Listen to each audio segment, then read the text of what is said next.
Neste vídeo, um sermão muito reconfortante baseado num texto bíblico ministrado pelo pastor batista Charles Haddon Spurgeon. Ao ouvi-lo, é inevitável sentir uma profunda tranquilidade em relação à nossa morte e ao nosso futuro na eternidade. Seja bem-vindo ao Diário Pentecostal Historiando, análise histórica e crítica sobre o movimento pentecostal brasileiro. Se inscreva no canal e siga nossas redes sociais. O povo que não conhece a sua história está condenado a repeti-la. E dou-lhe a vida eterna, e nunca hão de perecer, e ninguém as arrebatará da minha mão. João 10:28. Alguns dirão que essa é uma congregação mista e que tal doutrina como esta não deve ser antecipada na presença de homens e mulheres ímpios. Isto mostra o quão pouco esses objetores leem a Bíblia, pois este texto foi falado pelo Salvador não para os seus discípulos amorosos, mas aos seus inimigos. Leia o versículo 31 do capítulo e você verá o temperamento da congregação a quem Jesus Cristo pregou sobre este assunto. Então os judeus pegaram pedras para apedrejá-lo novamente. Assim foi uma multidão indignada de fanáticos que teve isso lançado em seus rostos pelo Salvador, embora pudessem rejeitá-lo, e por causa de sua obstinação intencional, poderiam perder as bênçãos da graça divina. No entanto, essas bênçãos foram ricas e raras. Ele gostaria que eles soubessem que o que eles perderam foi indescritivelmente precioso e que a sua mensagem não devia ser desprezada sem grande prejuízo para suas almas. Assim, se há uma multidão mista aqui, e eu temo que a alegação é verdadeira, de que há muitos aqui que não podem compreender a preciosidade das coisas de Deus, ainda assim, pela mesma razão que levou o Salvador a pregar esta doutrina aos ímpios de seus dias, vamos fazer o mesmo agora, para que possam saber o que é que eles perdem por perder a Cristo, e que coisas consoladoras são essas que eles desprezam, e quais são os tesouros inestimáveis os quais devem perder aqueles que procuram pelos tesouros deste mundo e deixam o seu Deus, o seu Salvador, ir? Não temos tempo a nos demorarmos. Deixe-nos, portanto, como abelha suga o mel da flor, buscar a essência do doce texto. Eu lhes dou a vida eterna. As minhas ovelhas ouvem a minha voz, e eu as conheço, e elas me seguem. As marcas são a audição de Cristo, e em seguida, o seguir Cristo em primeiro lugar pela fé nele, e em seguida, por uma obediência ativa aos seus preceitos. A fé opera pelo amor, e a marca das ovelhas de Cristo, e é dos verdadeiros crentes que ele fala quando ele diz: eu lhes dou a vida eterna, e nunca hão de perecer, nem as arrebatará da minha mão. Ó, que todos ouçamos a voz do grande pastor, que todos nós recebamos as verdades de Deus que ele oferece, em seguida, resolvidos por sua graça, o sigamos onde quer que vá, como as ovelhas seguem o pastor. Tendo assim explicado a quem pertence o texto, agora lidaremos com ele de uma maneira tripla. O texto implica, em primeiro lugar, um pouco sobre o passado dessas pessoas. O texto diz claramente, em segundo lugar, muito sobre o atual estado dessas pessoas. E, em terceiro lugar, o texto não obscurece dicas de algo sobre o seu futuro. Em primeiro lugar, o leitor estudioso observará que o texto implica algo relativo ao passado histórico do povo de Deus. Diz-se: e dou-lhes a vida eterna. Há uma implicação, portanto, que eles haviam perdido a vida eterna. Cada um do povo de Deus caiu em Adão, e todos caíram também pelo pecado atual. Consequentemente, ficaram sob condenação, e Cristo Jesus fez por nós o que Sua Majestade a Rainha tem feito às vezes por um criminoso condenado. Ele nos comprou um livre perdão. Ele nos deu a vida quando o nosso próprio deserto era destruição eterna desde a presença do Senhor. Jesus Cristo tomou providência e Ele disse: você está perdoado. A sentença não terá lugar sobre você. O seu delito é apagado. Você é limpo. Não, eu acho que o texto implica que havia algo mais do que condenação. Houve execução. Nós não estávamos condenados a morrer. Já estávamos mortos espiritualmente. Jesus não se limitou a poupar a vida que deveria ter sido tomada, e nesse sentido, deu para nós, mas Ele transmitiu-nos uma vida que não tínhamos antes desfrutado. Está implícito no texto que estávamos mortos espiritualmente. Não somos deixados aqui para nossas próprias suspeitas, nem mesmo a nossa própria experiência, pois o apóstolo Paulo disse: e vos vivificou, estando vós mortos em ofensas e pecado. Efésios 2:1. O que, Paulo? Morto? Você não está enganado? Talvez fosse apenas um pouco doente? Não, nós estávamos prontos para admitir, ó apóstolo, que nós estivéssemos doentes e perto da morte, mas com certeza tivemos um pouco de energia vital, um pouco de poder para nos ajudarmos a nós mesmos. Não, diz o apóstolo, você estava morto em delitos e pecados. A obra da salvação é equivalente, não apenas à cura do doente, mas à ressurreição real de um homem morto desde o seu túmulo. Todos os santos que agora estão vivos para Deus, uma vez foram tão mortos quanto os outros, tão completamente corruptos e ofensivos como os outros, e tão mal cheirosos às narinas da justiça divina por causa dos seus pecados, como até mesmo o mais corrupto de seus companheiros. Tínhamos saído completamente do caminho, tínhamos nos tornado completamente abomináveis, pois não há ninguém que faça o bem, nenhum sequer. Quando estávamos todos presos sob o pecado, então Jesus Cristo veio para a região da morte e trouxe vida e imortalidade para nós. A vida foi perdida por todos os santos, e vida espiritual eles não teriam. Jesus, o vivificador, os fez vivos para Deus. Não está também implícita, de forma muito clara, que, como longe de ter qualquer tipo de vida, essas pessoas não poderiam, de outra forma, ter obtido vida, exceto pela que está sendo dada a eles? É uma regra bem conhecida de todos os estudantes da Bíblia que você nunca se encontra na palavra de Deus com um milagre desnecessário, que um milagre nunca é operado onde o curso normal da natureza seria suficiente. Agora, meus irmãos e irmãs, o maior de todos os milagres é a salvação de uma alma. Se aquela alma poderia salvar-se, Deus não iria salvá-la, mas a deixaria fazer o que ela poderia fazer. E se os mortos espiritualmente pudessem vivificarem-se, certamente, a partir da analogia de todas as transações divinas, Jesus Cristo não teria vindo para dar-lhes a vida. Eu acredito que seria totalmente possível para qualquer um de nós entrar no céu. Deixe-nos fazer o que pudermos, a menos que Jesus Cristo viesse do céu para nos mostrar o caminho, para remover os parafusos e barras para nós e para nos permitir trilhar no caminho que leva à glória e imortalidade. Perdida, perdida, perdida. A raça humana estava completamente perdida, não parcialmente perdida, não jogada em uma condição em que ela poderia ser arruinada, a menos que trabalhasse duro para salvar a si mesma, mas tão perdida que, se não pela interposição de um braço divino, se não pelo aparecimento de Deus em carne humana, se não pela transação estupenda sobre o Calvário e a obra de Deus, o Espírito Santo, no coração, nenhuma alma morta jamais poderia voltar à vida.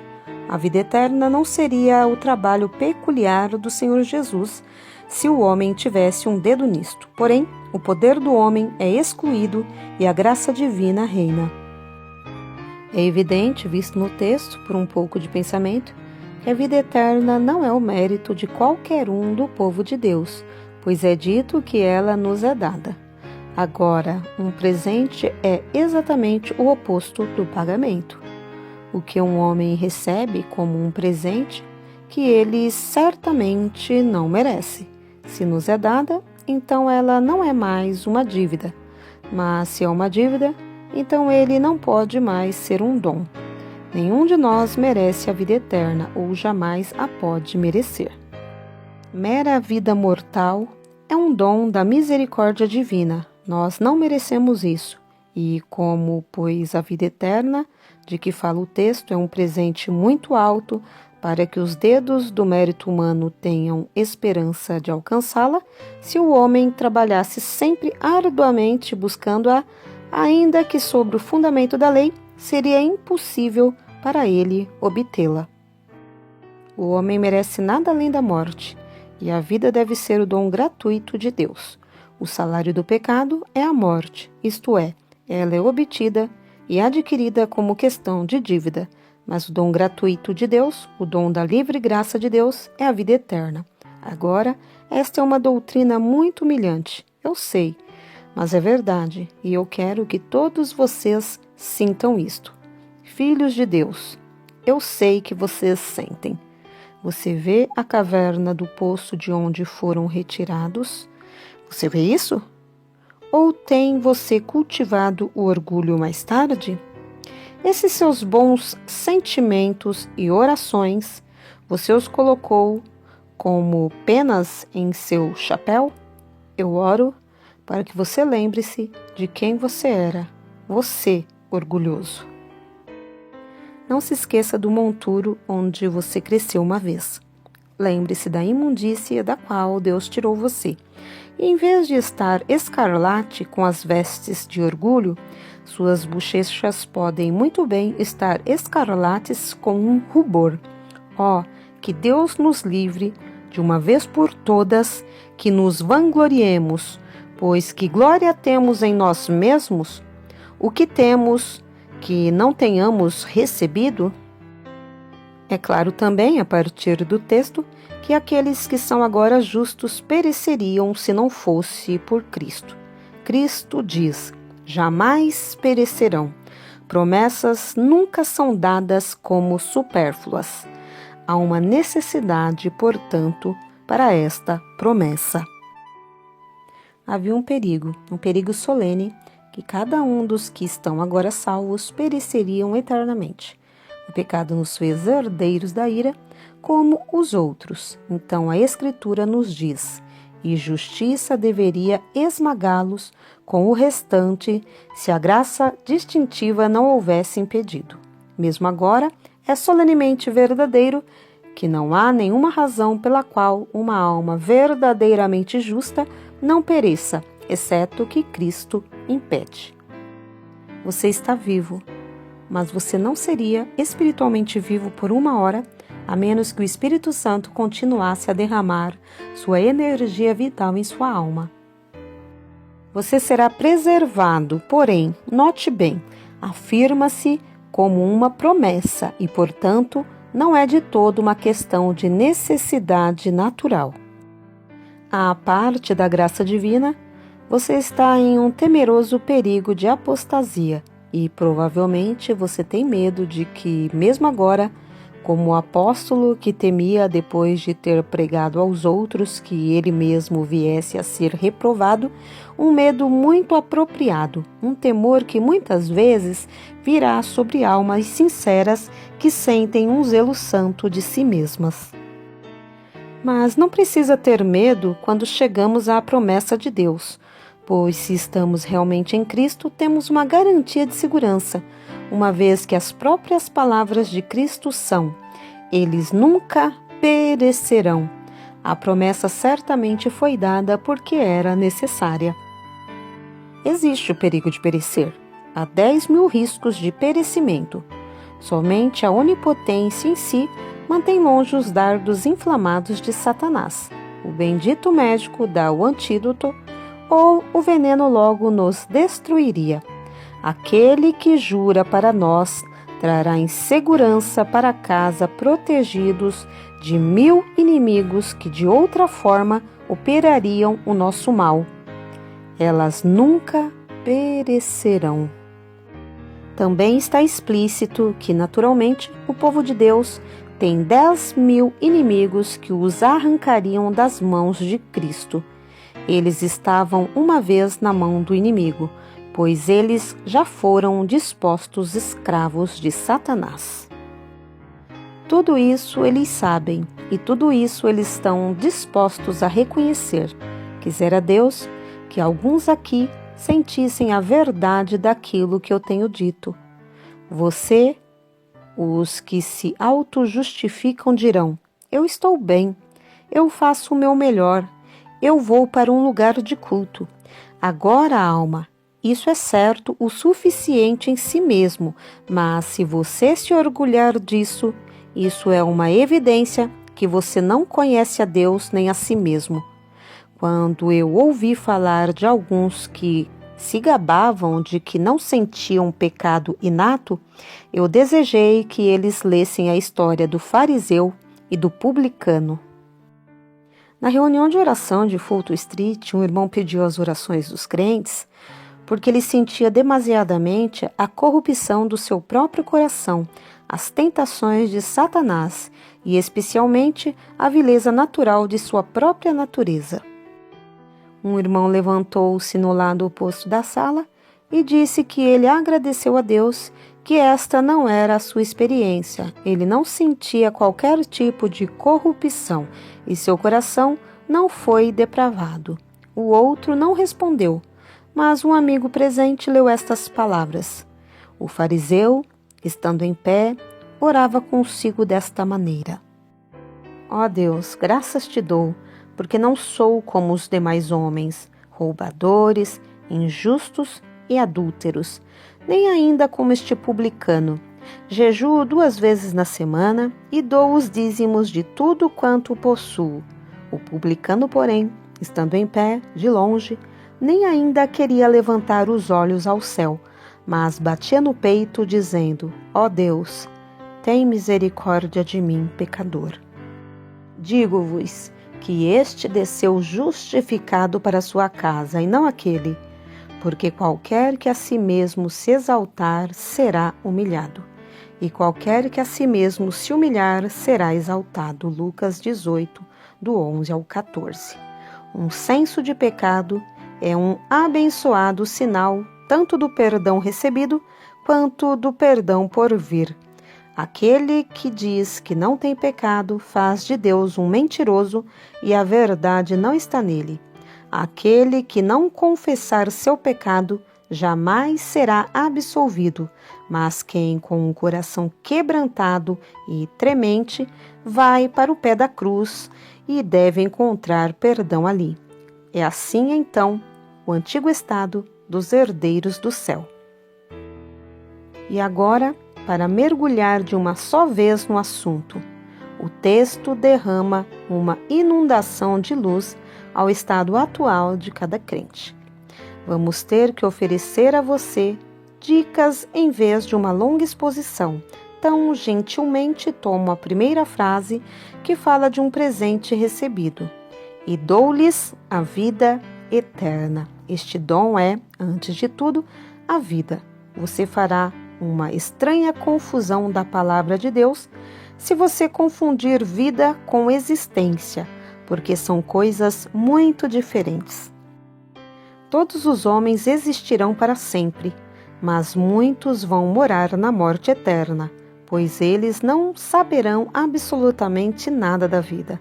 A vida é uma coisa completamente distinta da existência e, segundo a palavra de Deus, implica em algo de atividade e de felicidade. No texto diante de nós, inclui muitas coisas. Note-se a diferença entre a pedra e a planta. A planta tem a vida vegetal. Você sabe a diferença entre o animal e o vegetal. Enquanto a planta tem a vida vegetal, ainda assim é completamente morta no sentido em que falamos de seres vivos. Não possuem as sensações que pertencem à vida animal. Então, mais uma vez, se nos voltarmos para o outro grau superior, ou seja, a vida mental, um animal é morto na medida do que é comparado. Ele absolutamente não pode entrar nos cálculos misteriosos do matemático, nem deleitar-se com as glórias sublimes da poesia.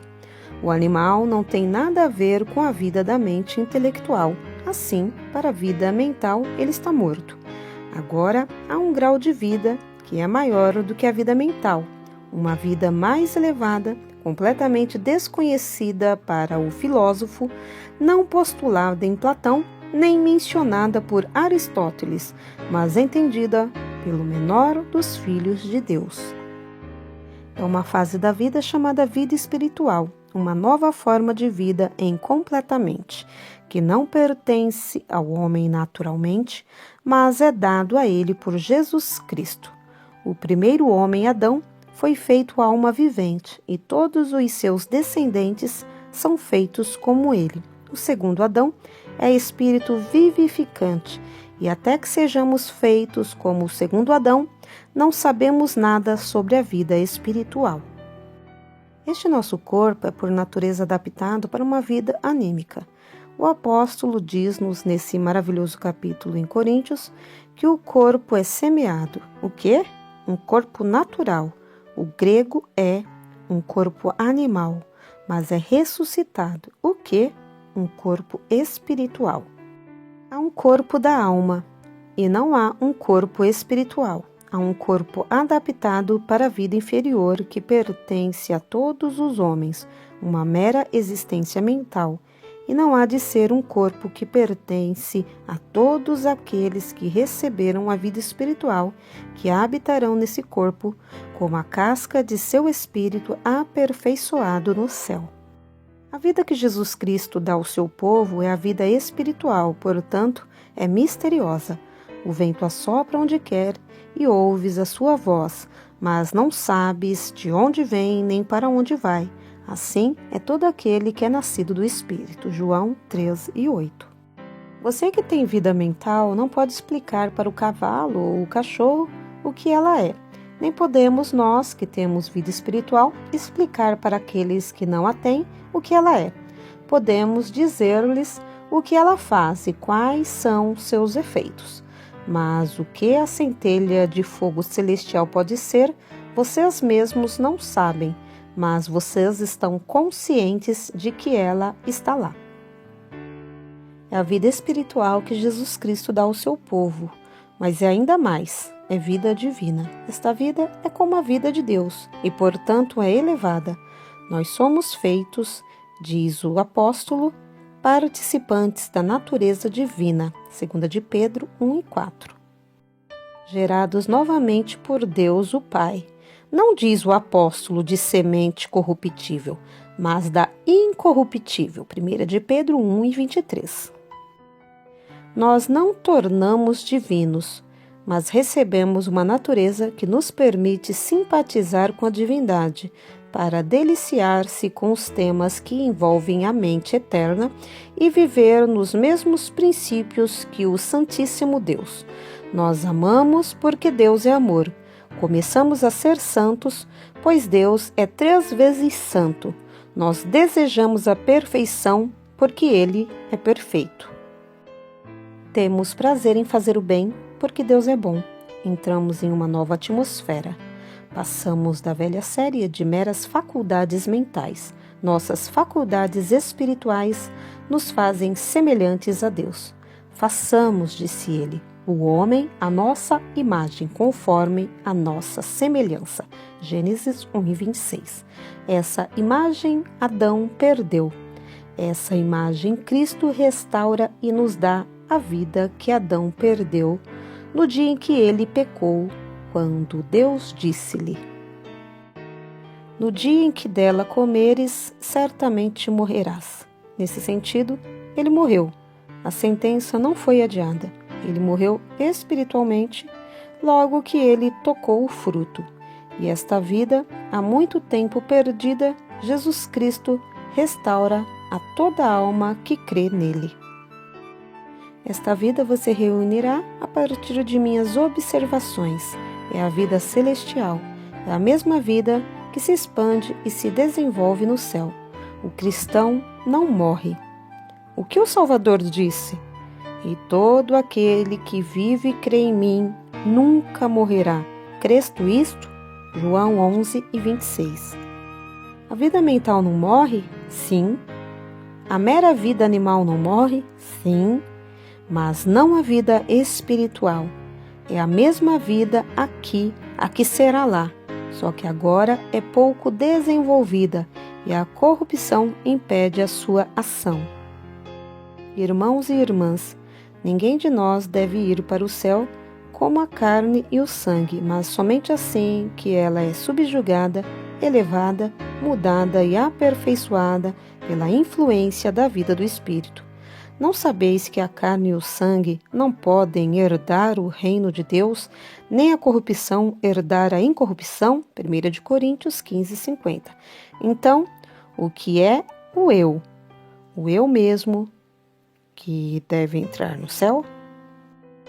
Porque se você está em Cristo, és nova criatura. Então essa nova criatura é nada mais que nova criatura.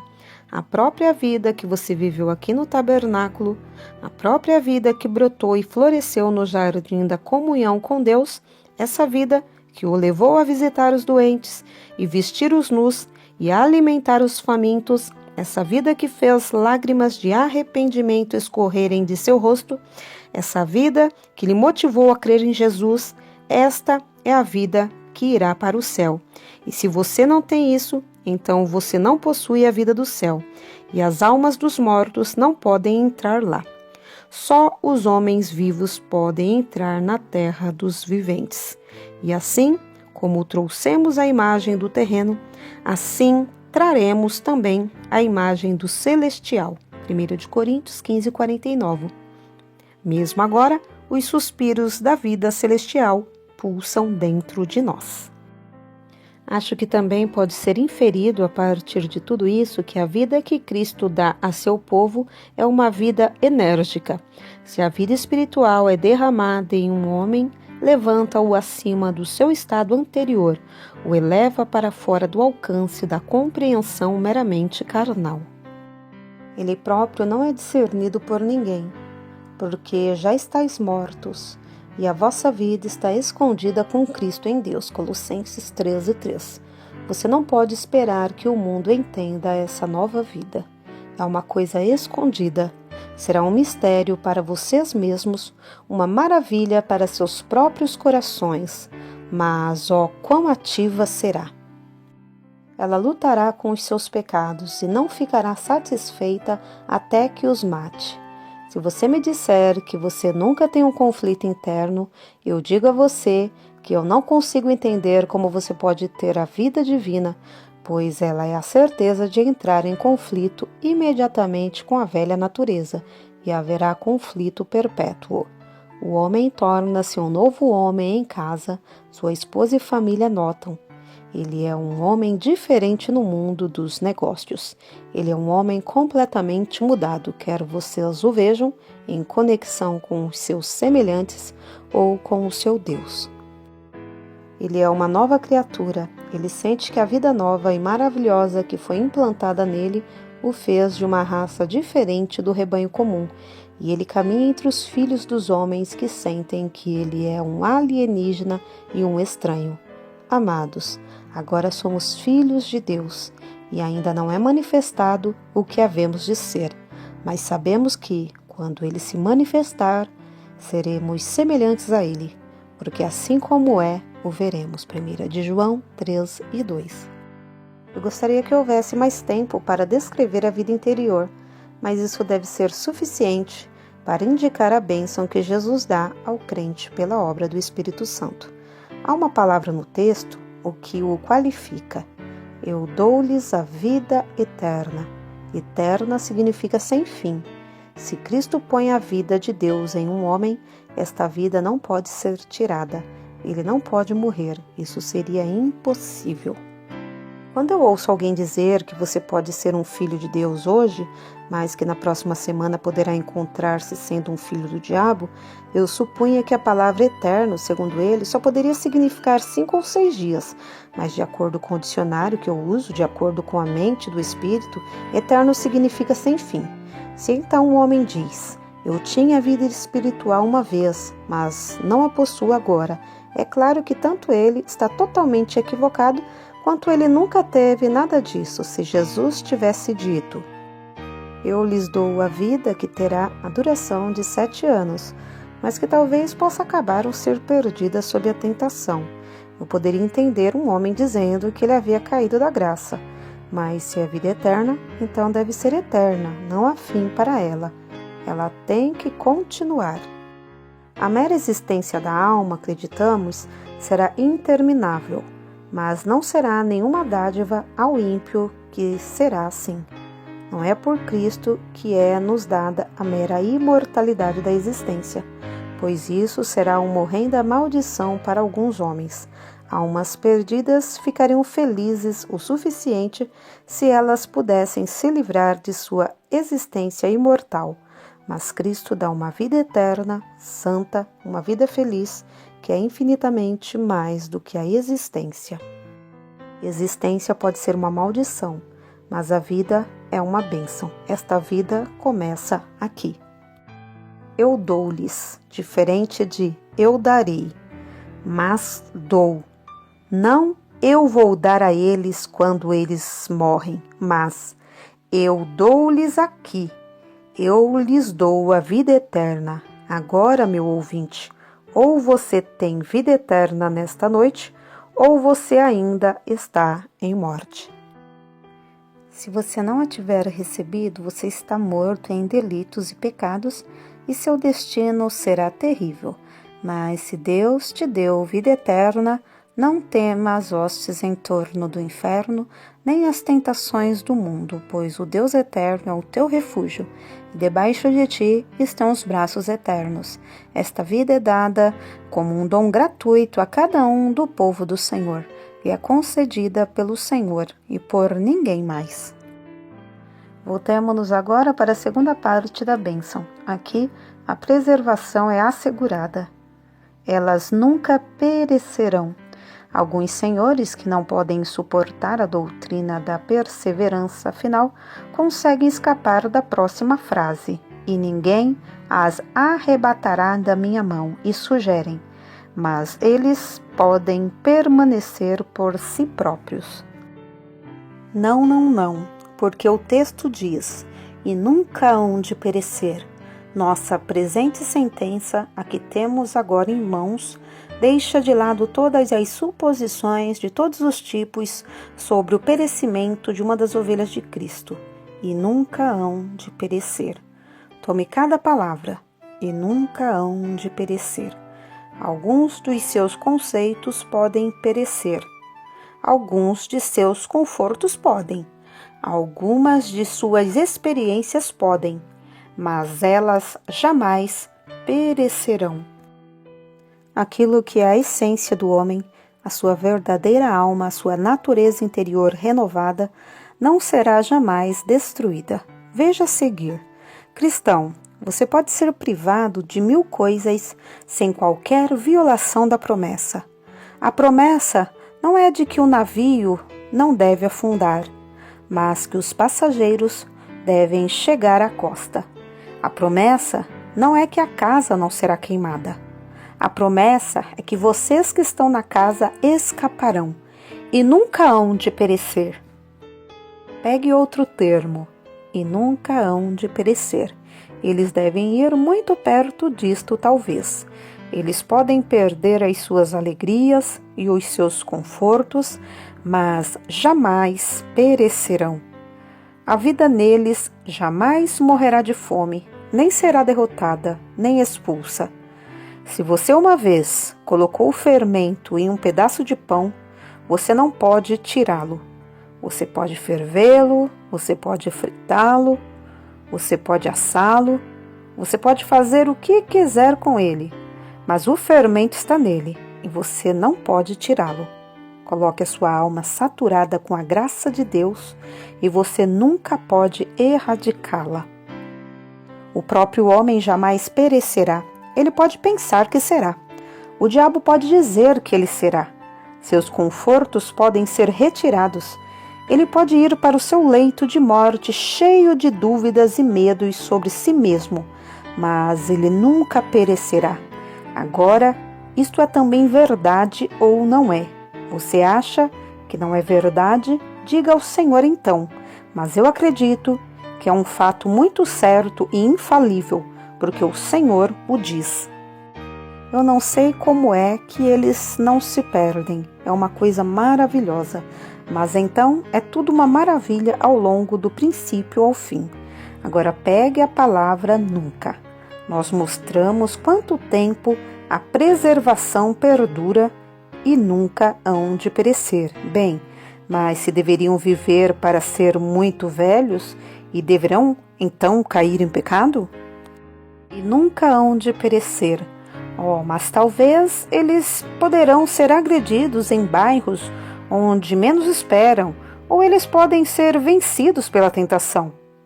E nunca hão de perecer. Bem, mas um homem pode ser um filho de Deus e ainda ir para o inferno. Como pode ser assim, se ele nunca poderá perecer? Esse nunca inclui o tempo e a eternidade. Ele inclui viver e morrer. Ele inclui o monte e o vale, a tempestade e a calmaria, e nunca hão de perecer. Em estado verdadeiramente seguro, mantido pela mão eterna. Sob as asas do Deus Todo-Poderoso, a noite com sua pestilência não pode feri-los, e os dias com seus cuidados não podem destruí-los. A juventude com as suas paixões deverá ser ultrapassada com segurança. A meia-idade com todo o seu turbilhão de negócios deverá ser navegada em segurança. A velhice com suas enfermidades se tornará a terra de Beolá. O vale da sombra da morte será iluminado com o esplendor que vem. O atual momento de partida, o último e solene item será traspassado em um rio a pés enxutos. Quando passares pelas águas, estarei contigo, e quando pelos rios, eles não te submergirão. Quando passares pelo fogo, não te queimarás, nem a chama arderá em ti. Isaías 43:2. E nunca hão de perecer. Existe uma maneira de explicar tudo. Eu acho, mas eu realmente não sei como os adversários da perseverança final dos santos superarão este texto. Eles podem fazer com ele o que quiserem, mas eu ainda deveria acreditar no que eu encontro aqui, que eu jamais perecerei, se eu sou um do povo de Cristo. Se eu perecer, então Cristo não manteve sua promessa, mas eu sei que ele deverá permanecer fiel à sua palavra. Deus não é homem para que minta, nem filho do homem para que se arrependa. Números 23:19. Toda alma que repousa sobre o sacrifício expiatório está segura, e segura para sempre. Nunca hão de perecer. Em seguida vem a terceira frase, em que temos uma posição segura na mão de Cristo. Nós não temos tempo para expô-lo, este é em um lugar de honra. Nós somos o anel que ele usa em seu dedo. É um lugar de amor. Eis que nas palmas das minhas mãos eu te gravei. Os teus muros estão continuamente diante de mim. Isaías 49:16. É um lugar de poder. A sua mão direita envolve todo o seu povo. É um local de prosperidade. Cristo mantém o seu povo. Todos os seus santos estão na sua mão. Deuteronômio 33:3. É um lugar de critério. Nós estamos entregues a Cristo e Cristo exerce um governo discricionário sobre nós. É um lugar de orientação, um lugar de proteção. Como ovelhas são consideradas na mão do pastor, assim somos nós nas mãos de Cristo, como flechas na mão de um poderoso para ser usado por ele, como joias nas mãos da noiva para ser seu ornamento, assim somos nós nas mãos de Cristo. Agora o que diz o texto? Ele nos lembra que há alguns que querem nos arrancar de sua mão. Há aqueles que, com falsa doutrina, enganariam, se possível, até os eleitos. Há perseguidores rugindo que assustariam os santos de Deus e assim fazê-los retroceder no dia da batalha. Há tentadores tramando os cafetões do inferno, os chacais do leão do poço do inferno, que de bom grado nos arrastariam à destruição. Depois, aos nossos próprios corações, que nos arrancaria da sua mão. Você sabe que no texto diante de nós, não precisamos ler a palavra homem, pois não está no original. Os tradutores colocaram a palavra homem em itálico para mostrar que ela não está no grego, e para que possamos lê-lo, ninguém as arrebatará da minha mão. Não somente qualquer homem, mas qualquer demônio que seja, nada do que está presente deve fazê-lo, nem o porvir, nem um principado, nem um poder, nada seja lá o que for concebível, ninguém as arrebatará da minha mão. Ele não se limita a incluir os homens que são, por vezes, os nossos piores inimigos, pois os piores que temos são de nossa própria casa, mas também inclui espíritos decaídos. Ninguém será capaz de arrancar-nos da sua mão, pois não há possibilidade de alguém ser capaz de tal, por qualquer dos seus sistemas, remover-nos de sermos seus favoritos, sua prioridade, seus queridos filhos, seus filhos protegidos. Ó, que bendita promessa! Agora você sabe quando eu tenho pregado a você sobre isso. Eu estive pensando um pouco sobre a minha própria história antes que eu conhecesse o Senhor. Uma das coisas que me fez querer ser um cristão foi isso. Eu já tinha visto alguns rapazes que estavam na escola comigo. Eles eram excelentes rapazes e alguns deles tinham sido apresentados como modelos de imitação para mim e para os outros. Eu os vi, embora apenas poucos anos mais velho do que eu, revelar-se como vãos e ímpios, tanto quanto poderiam ser, e ainda assim eu sabia que eles tinham sido excelentemente bem dispostos como moços, não tinham sido padrões, e este tipo de pensamento foi usado para atravessar o meu cérebro jovem. Não existe algum meio de ser preservado de fazer um naufrágio na minha vida? Quando vim ler a Bíblia, pareceu ser completa esta doutrina. Se você confiar em Cristo, Ele vai salvá-lo de todo o mal. Ele irá mantê-lo em vida de integridade e santidade, enquanto aqui, e Ele irá levá-lo em segurança para o céu no final. Senti que eu não podia confiar no homem, pois eu tinha visto alguns dos melhores vagando longe da verdade de Deus. Se eu confiasse em Cristo, não era uma chance de saber se eu deveria ir para o paraíso, mas uma certeza, e aprendi que se eu descansasse todo o meu peso sobre Ele, então Ele me manteria, pois eu achei escrito: e o justo seguirá o seu caminho firmemente, e o puro de mãos irá crescendo em força. Encontrei o apóstolo dizendo: tendo por certo isto mesmo, que aquele que em vós começou a boa obra, a aperfeiçoará até o dia de Jesus Cristo. Filipenses 1:6. E tais expressões semelhantes. Ora, pensei, eu encontrei um gabinete de seguros, e um bem também. Vou garantir a minha vida nisto.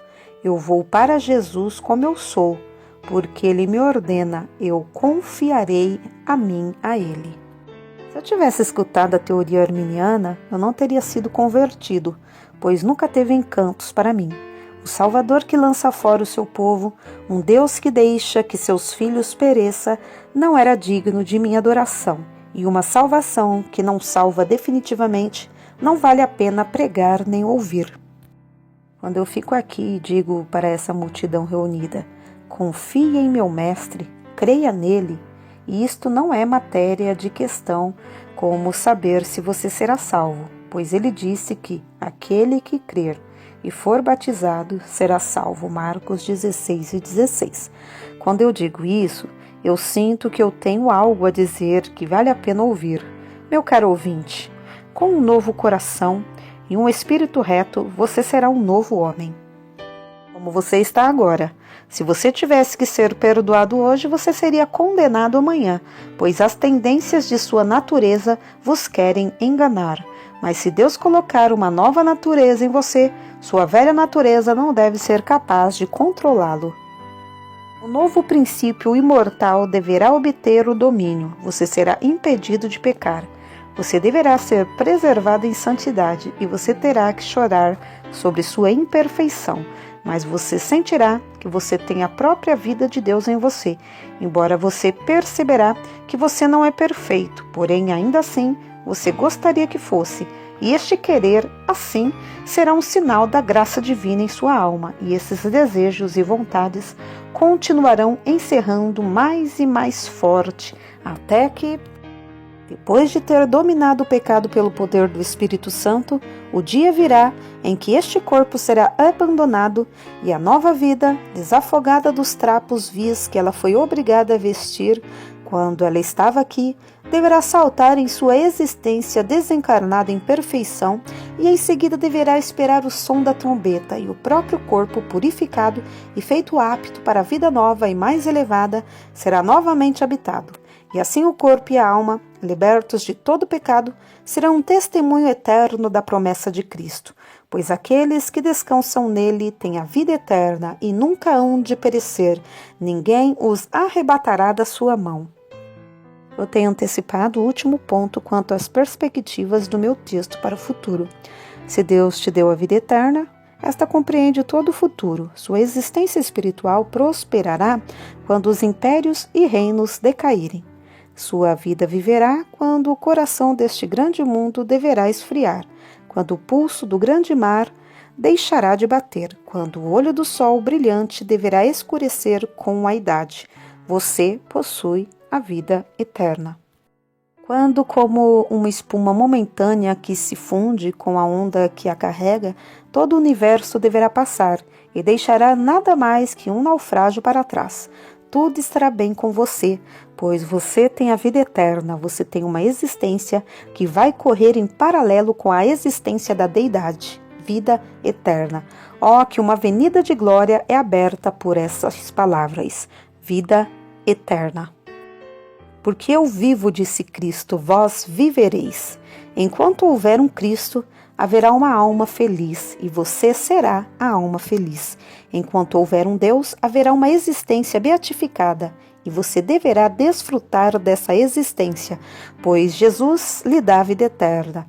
Gire, velho mundo, até que seu eixo esteja gasto. Oi, antigo pai tempo, até sua ampulheta quebrar e você deixará de existir. Vem, poderoso anjo, plante seus pés sobre o mar e sobre a terra, e jure por aquele que vive, que daquele tempo não haverá mais, pois até então todos os cristãos ainda viverão, porque Cristo dá-lhes a vida eterna. A próxima frase também não faz olhar para o futuro? Eles nunca perecerão? Eles nunca deixam de existir em bem-aventurança eterna. Eles nunca deixam de ser como Deus em sua natureza, nunca. Pense sobre a sua existência no céu por 1000 anos. Você pode imaginar isso? 1000 anos de comunhão abençoada com o Senhor Jesus. 1000 anos no seu seio, 1000 anos com a visão de que Ele arrebata seu espírito. Bem, mas você terá o mesmo tempo para estar lá como se você nunca tivesse começado, de modo que você não perecerá. Nunca, jamais perecerá. Quando o milênio vier, ou quando se assentar o juízo, e quando todas as grandes transações da profecia forem cumpridas, estes não precisam que você se angustie, pois se você confiar em Cristo, nunca deverá. Volte-se para esta palavra, você nunca deverá, nunca, nunca, nunca, nunca perecerá. Que eternidade de glória, que prazer indizível é embrulhado nessa promessa. Eles nunca perecerão. Então, com certeza, este é um outro olhar para o futuro. e ninguém as arrebatará da minha mão. Estaremos em sua mão para sempre, estaremos em seu coração para sempre, estaremos em seu próprio ser para sempre, um com ele, e ninguém poderá arrancar-nos da sua mão. Feliz, feliz é o homem que pode reivindicar tal promessa como esta. Há algum de vocês a quem eu desejo que esta promessa pertença. É muito rica e muito cheia de conforto. Eu gostaria que pertencesse a você. Você diz: eu também gostaria que me pertencesse. Amigo, eu estou contente de ouvir você dizer isso. Você sabe que há apenas uma chave para abrir este tesouro precioso, e esta chave é a cruz do Senhor.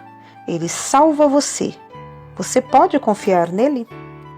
Quando alguém me disse outro dia que não podia confiar em Cristo, eu olhei para o rosto dela e disse: o que ele fez que você não pode confiar nele? Você pode confiar em mim? Sim, ela disse. Eu posso confiar em meus semelhantes, mas eu não posso confiar em Deus. Eu pensei, que terrível blasfêmia. Foi honestamente falado, e foi falado por alguém que não percebeu a grandeza da ofensa da mesma, mas eu não sei se existe alguma coisa pior que se possa dizer do que isso. Eu não posso confiar em Deus. Bem, Senhor, você fez dele um mentiroso então. E esse é o resultado prático disto, pois se você acreditar que um homem seja honesto, você sempre pode confiar nele. Posso confiar em meus companheiros e não confiar em Deus? O horror desse pensamento. Há uma tal quantidade de blasfêmia em que eu não devo citá-lo novamente. Não confiar em Cristo? Bem, diz alguém, mas nós não podemos ter uma relação de confiança meramente natural e assim sermos enganados? Eu não sei de nenhuma confiança em Cristo, exceto uma espiritual. Nem acredito em nenhuma outra. Se você confiar em Cristo, você não tem feito isso de si mesmo. Nunca houve uma alma que confiou em Cristo, a menos que ela fosse capacitada a fazer isto por Deus, o Espírito Santo. E se você total e simplesmente confiar em Cristo, você não precisa fazer qualquer pergunta sobre confiança natural ou sobre confiança espiritual. Se você confiar no Senhor Jesus completamente, você está seguro. Repousará sobre ele. Então repousará sobre ele somente, totalmente e unicamente. E se você perecer, então eu não entendo o Evangelho e eu não posso compreender o que a Bíblia quer dizer. Vou dizer-lhe uma coisa e depois concluir. Se você confiar em Cristo e você perecer, então eu devo perecer certamente. E assim devem todos os meus irmãos e irmãs aqui que acreditam em Jesus. Todos conosco, se forem todos com você. Quando há uma tempestade, um passageiro não pode ir para o fundo se ele está no navio, a menos que toda a companhia do navio vá também. Precisamos ir juntos. Nós entramos no bote salva-vidas. E se o barco salva-vidas afundar com você, ele deve afundar com todos os santos e todos os apóstolos e todos os mártires também. Eles foram para o céu descansando em Cristo, e se você descansar em Cristo, você chegará lá também. Pecador, você pode ser levado hoje a descansar sobre Jesus e em Jesus somente, e em seguida tomar o texto. Não tenha medo disto. E dou às minhas ovelhas a vida eterna, e nunca hão de perecer. Ninguém as arrebatará da minha mão. Porção das Escrituras lida antes de Sermão João 10, do 1 ao 30.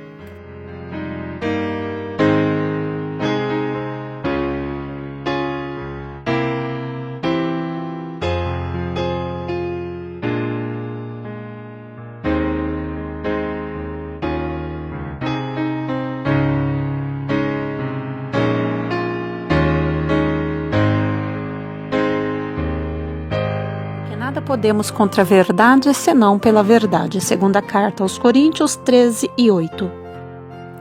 Se você gostou do conteúdo deste vídeo, se inscreva no canal, deixe o seu joinha, compartilhe e ative o sininho para receber do YouTube as notificações dos novos vídeos.